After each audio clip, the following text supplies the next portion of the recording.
আমি নিজে ভার্সিটিতে প্রথম বর্ষ যখন আসছি পুরো সময়টাই আমি নষ্ট করেছি। আমি সত্যি কথা বলতে গেলে ভার্সিটির রোডম্যাপটা আসলে কিভাবে সাজাইলে প্রথম বর্ষটাকে আপনি সুন্দরভাবে পার করতে পারবেন এবং বাকি যে সেকেন্ড ইয়ার, থার্ড ইয়ার বা ফোর্থ ইয়ার আছে সেগুলো সুন্দরভাবে গোছায় নিতে পারবেন, সেই জিনিসটা নিয়ে আজকে আমি আলোচনা করব। আমি রাশিদুল ইসলাম আশিক, বরিশাল ইউনিভার্সিটির দ্বিতীয় বর্ষের একজন স্টুডেন্ট। প্রথমেই আপনি যখন ভার্সিটিতে ভর্তি হবেন তখন আপনার প্রথম একটা কাজ হচ্ছে প্রথম 6 মাস শুধু একাডেমিক ক্যারিয়ারের ফোকাস করা।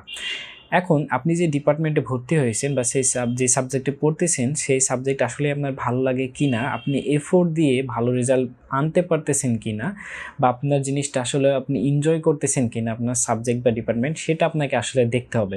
তো প্রথম 6 মাস শুধু আপনাকে একটা জিনিসই ফোকাস করতে হবে, সেটা হচ্ছে ডিপার্টমেন্টে ভালো করা। তো আপনি যখন 6 মাস এফোর্ট দিবেন, এফোর্ট দিয়ে প্রথম সেমিস্টার যখন দেখবেন যে আমি এফোর্ট দিয়ে ভালো রেজাল্ট করতে পারতেছি, আমার এই সাবজেক্ট দিয়ে ভবিষ্যতে কিছু করা সম্ভব, তখন গো অন ইট, এটাতে আপনি কন্টিনিউ করতে থাকেন।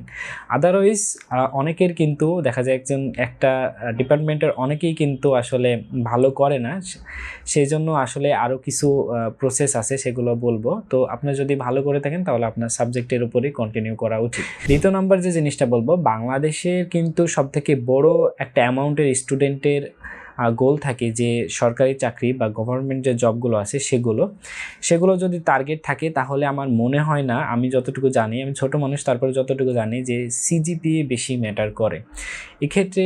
বাংলাদেশি গভর্নমেন্ট জবের ক্ষেত্রে কিন্তু আপনার বিশাল সিলেবাস, সেক্ষেত্রে আপনাকে কিন্তু শুরু থেকে এই সিলেবাসের ওপর নজর রাখতে হবে এবং পড়াশোনা শুরু করে দিতে হবে। এক্ষেত্রে আপনার যদি টার্গেট থাকে এটা, তাহলে আপনি টিউশন করাইতে পারেন, নিজের খরচটা নিজে চালাই নিতে পারবেন, প্লাস আপনার সেখানেও কিন্তু একটা আপনার পড়াশোনার ভিতরে থাকতেছেন, প্লাস ওই সিলেবাস থেকেও আপনার যে স্কুল কলেজের বাচ্চাদের পড়াবেন সেখানেও কিন্তু সেই সিলেবাস থেকে আপনার ওই সরকারি জবের ক্ষেত্রে প্রশ্ন আসে, সেক্ষেত্রে আপনার অনেকটা অ্যাডভান্টেজ পাবেন। যে পয়েন্টটা বলবো সেটা হচ্ছে স্কিল ডেভেলপমেন্ট করা এবং বিভিন্ন বিজনেস এক্সপ্লোর করা। আমি যেটা করতেছি, আমি প্রথম বর্ষ নষ্ট করছি এবং দ্বিতীয় বর্ষে এসে আমি একটা স্কিল শিখতেছি, সেটা হচ্ছে ভিডিও এডিটিং। সেটা সম্পর্কে যদি আপনাদের কোনো প্রশ্ন থাকে আমাকে কমেন্টে জানাতে পারবে।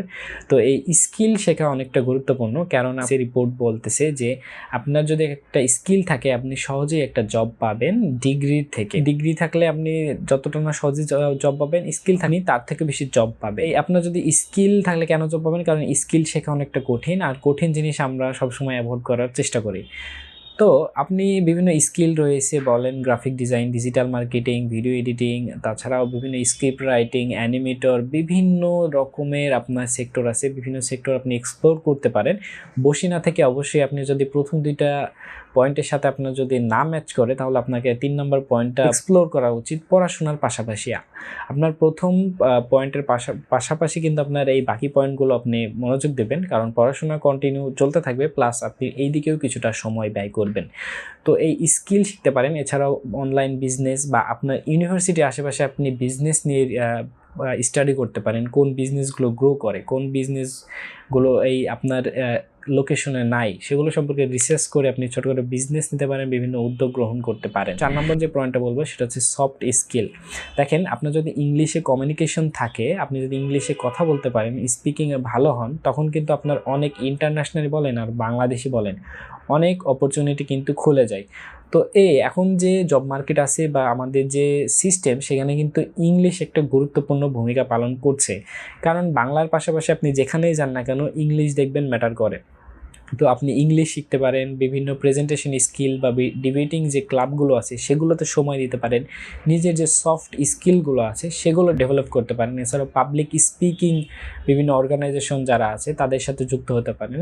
তো এই যে সফট স্কিলগুলো আছে এগুলো কিন্তু শিখতে পারেন। তো কথা সেটাই, এগুলো কিন্তু সবাই কথা বলে কিন্তু আসলে সবাই শেখে না, কারণ শেখাটা জটিল, বলতে সবাই পারে। তো আমি আশা করি আপনি একটা মোটামুটি ধারণা পেয়েছেন যে কিভাবে আসলে আপনি আপনার ইউনিভার্সিটি লাইফটা গোছায় নিতে পারবেন, এবং এই কাজগুলো যদি আপনি প্রথম বর্ষে করতে পারেন তাহলে দ্বিতীয় বর্ষ বলেন, তৃতীয় বর্ষ বলেন, চতুর্থ বর্ষ বলেন, একটা প্রোডাক্টিভ সময় আপনি পার করবেন এবং নিজেকে উন্নত পর্যায়ে একটা নিতে পারবেন। তো সবাইকে ধন্যবাদ ভিডিওটা দেখার জন্য। আসসালামু আলাইকুম।